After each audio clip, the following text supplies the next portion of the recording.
तर hi hello मैत्रिणींनो, कशा आहेत? मजेत ना? आणि मजेतच राहायचं. तर चला, मी अलका मम्मी चॅनलमध्ये सर्वांचं सर्वप्रथम स्वागत करते. सर्वांना श्री स्वामी समर्थ.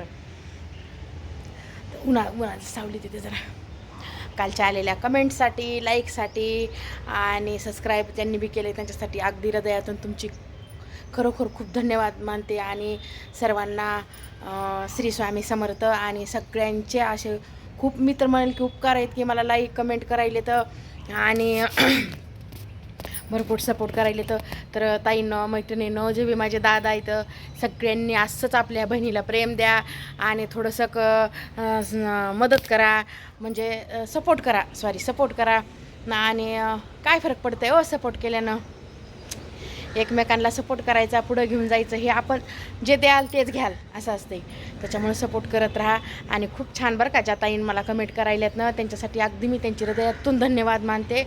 आणि मला मी म्हणजे त्यांना काय बोलू हे माझ्याकडे शब्दसुद्धा नाही आहे. त्याच्यानं मला काय बोलावं हे सुद्धा कळणं झाले माहिती आहे का. तर असू द्या मैत्रिणींनो, असंच प्रेम देत राहा आणि प्रेम घेत राहा, हेच म्हणेल मी तर. कारण आपण जे द्याल, स्वामी माझे म्हणतात की जे द्याल तेच घ्याल, जसं पेराल तसंच उगवत असते. त्याच्यामुळे आपण समोरच्याला कसं देतो तसंच आपल्याला भेटत असते या. तर असू द्या ताईंनो, जास्त ज्ञान देत नाही मी, मला काही येत नाही आहे. पण एक स्वामींच्या वाक्यात की जसं द्याल तसंच घ्याल, जे पेराल तेच उगवल. त्याच्यामुळं एवढंच म्हणेल की मला खूप छान सपोर्ट करायलात. तर सगळ्यांच्या अगदी हृदयातून अजून एकदा धन्यवाद बरं का मैत्रिणींनो. खूप छान वाटते हो.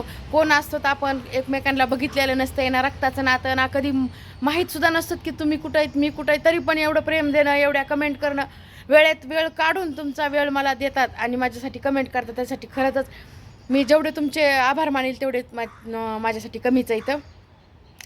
तर त्याच्यामुळं मैत्रिणी आज सकाळचं काही शूट केलं नव्हतं.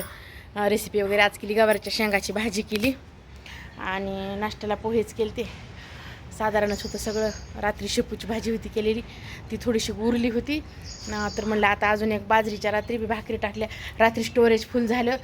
बाकीचं काही शूट नंतर काही करणंच झालं नाही. एंडिंगपर्यंत ते बरं झालं, ते एंडिंगपर्यंत तिथपर्यंत तरी आलं. तर मग बाकी नंतर काही पुन्हा नंतर शूटच केलं नाही मी, कारण स्टोरेज एवढं फुल झालं कळालंच नाही मला. त्याच्यामुळं तर असू द्या मैत्रिणींनो, तुम्ही जर व्हिडिओ करत असाल तर तुम्ही पण रोज व्हिडिओ टाकत जा, जसा येईल तसा टाकत जा. कारण हळूहळूच माणूस शिकत असते. मी बी जसं की माझ्यावरूनच सांगते, थोडं शिकत असते. कोणीच आईच्या पोटात शिकत नसते आपण. बरं, माझे व्हिडिओ बघून तुम्हाला कसं वाटतंय?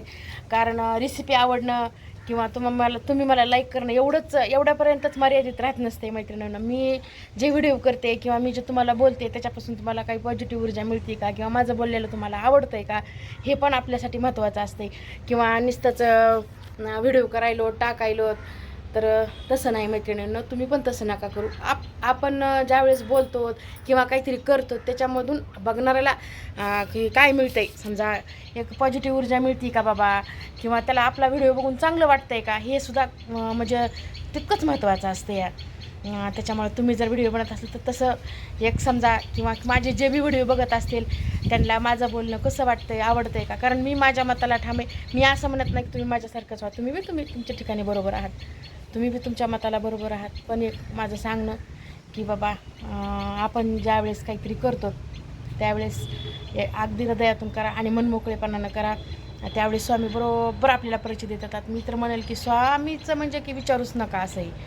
स्वामी आपलं आयुष्यच बदलून टाकतात. फक्त स्वामी आपल्याला म्हणजे केव्हा स्वामीची भेट होती की आपल्यामधली ज्यावेळेस निगेटिव्ह ऊर्जा निघून जाऊन पॉझिटिव्ह आपल्यामध्ये ऊर्जा येते. आणि आपण जेव्हा स्वामीचरणी जातो खऱ्या अर्थानं, त्यावेळेसच स्वामी आपल्यासोबत राहते. तर तुम्ही मनात कपट द्वेष भावना ठेवून जर स्वामीची पूजा करत असेल तर काहीच अर्थ नाही. स्वामी म्हणतात कर्म चांगले करा, माझी पूजा नाही केली तरी पण चालते असं या. त्याच्यामुळे मैत्रिणींनो, तुम्ही पण स्वामी सेवेला लागा. स्वामी सेवा अशी आहे, दत्त सेवा अशी आहे की आयुष्य आपलं जीवनच बदलून जाते. मी तर एवढंच म्हणेल. तर चला, 11 वाजले तर आजीकडं जायचं आहे. आजी कोण आहे तर मी सांगितलेलंच आहे तुम्हाला, डबल सांगायची काही गरज नाही. जर नवीन कोणी मैत्रिणी असतील, नवीन जॉईन झाले असतील किंवा नवीन कोणी जर कमेंट केलं तर त्यांना पण सांगेल की आजी कोण आहे. तर रात्रीच्या जेवणामध्ये मी अशी तुरीची डाळ आहे बघा, ही आपली मैत्रिणीनं तर थोडीशी एक अर्धा घंटा झालं मी भिजू घातली. ह्याच्यात थोडंसं हळद आणि थोडंसं तिखट आणि ह्या 2 मिरच्या टाकून घेतल्यात. तुम्हाला मी परवा दिवशीच्या व्हिडिओमध्ये सांगितलं होतं राजगिरा जी असते ना ती राजगिऱ्याची हो काय भाजी. ह्याचं वरण एवढं छान होतं आहे ना विचारायचं चल. आणि जर सॉरी लगे जर हे सोबत टाकलं ना शिजायला तर हे राजगिरा ह्या डाळीला शिजूच देत नाही आणि शिजतही नाही वरण. त्याच्यामुळं आधी भिजू घालायची अर्धा तास तरी कमीत कमी डाळ आणि नंतर हे राजगिरा त्याच्यासोबत हे टोमॅटो. मी मलाई काढून घेतली. मला करायचे तूप आणि इथं ठेवलं आहे बघा. उद्या गुरुवार असल्यामुळं मला दही आहे माझ्याकडं पण मला स्वामी महाराजांना अभिषेकासाठी स्पेशल दही लावायचं एवढंच आता मला.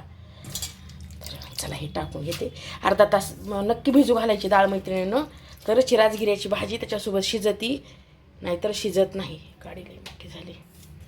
आणि हे टोमॅटो ह्याच्यातच घालून घ्यायचं सगळं.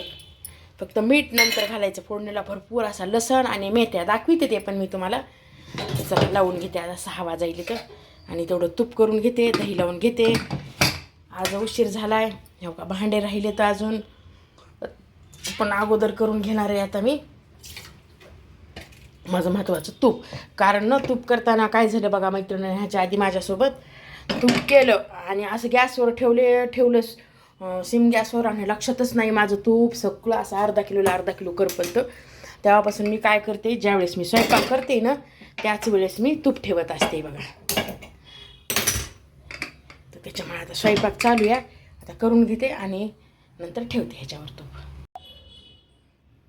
ते एवढं निघालं लोणी आपलं भरपूर असं पाहू शकतात. आणि हे तुम्हाला राजगिऱ्याच्या भाजीचं वरण दाखवते. मस्त शिजले तरी पण हे अजून एकदा लावावं लागेल. नाही शिजलं पाहिजे तसं हे काय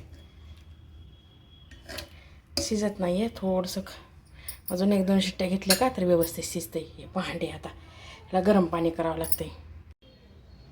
तर हे झालं आपलं लोणी. बघा किती निघाले. अर्धा किलोच्या वर आहे. भरपूर असं लोणी निघालं. हे ताक त्याचं अजून एका ह्याच्यामध्ये ठेवलं इथं झाकून मी. आणि हे आपलं वरण पाहिजे तसं शिजलं नाही. अजून 2 शिट्ट्या घ्यावं लागतात.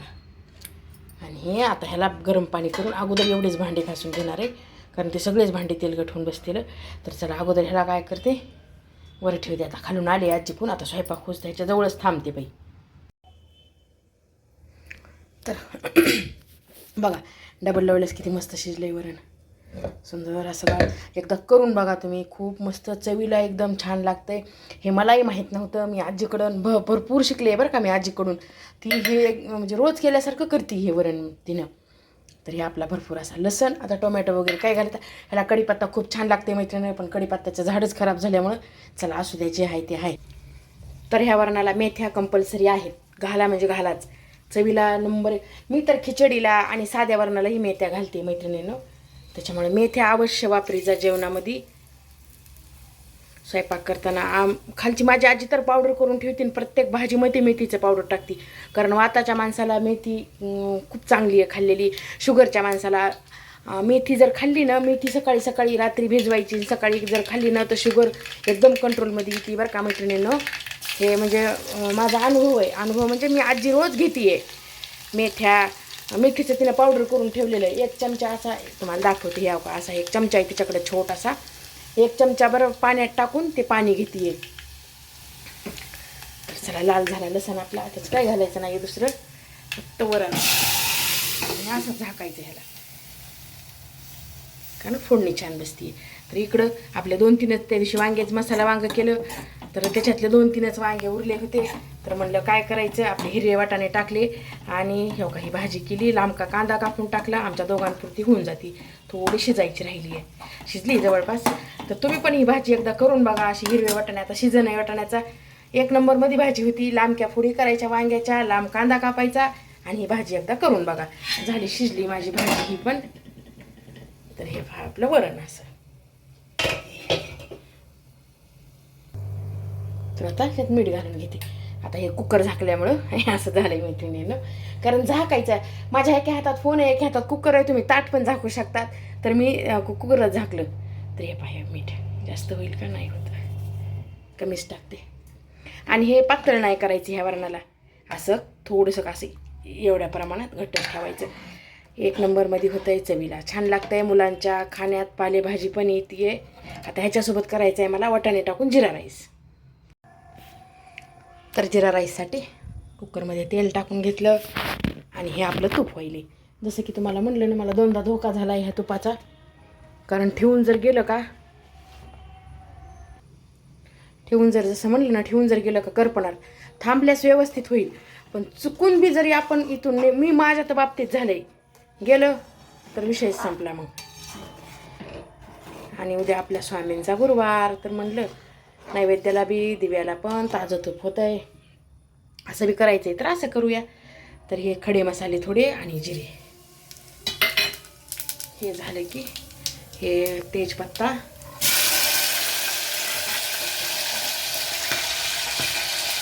बघा कसले हे उडत येतो. तुम्हाला म्हणलं नाही त्याला जर वाटाणे टाकले संपलं मग ते बघायचंच काम नाही त्याचं. पटकन ताट घेऊन झाकलं. तुम्हाला जर ह्याच्यात काजू असतील तर काजू घाला, एकदम नंबर 1 मध्ये भात होत आहे. आणि नसतील तर हे असाच करा. मी कांदा पण घालते पण आज नाही घातला. म्हणलं आता वरण ते ह्याचं केलेलं आहे ना, भाजीचं आपलं राजगिरीच्या, त्याच्यामुळे ना त्याच्यात कांदा घालू शकता, टोमॅटो घालू शकतात, सोयाबीन पण घालू शकतात तुम्ही. 1 नंबरमध्ये मसाले भात होते या. तर चला आपले नॉर्मलच तांदूळ येतं ते मी घालून घेते. आणि बघा माझ्या कसं वाटली माझी रेसिपी, आवडली तर लाईक शेअर सबस्क्राईब जरूर करा. या व्हिडिओचा इथंच एंड करते. सर्वांना श्री स्वामी समर्थ.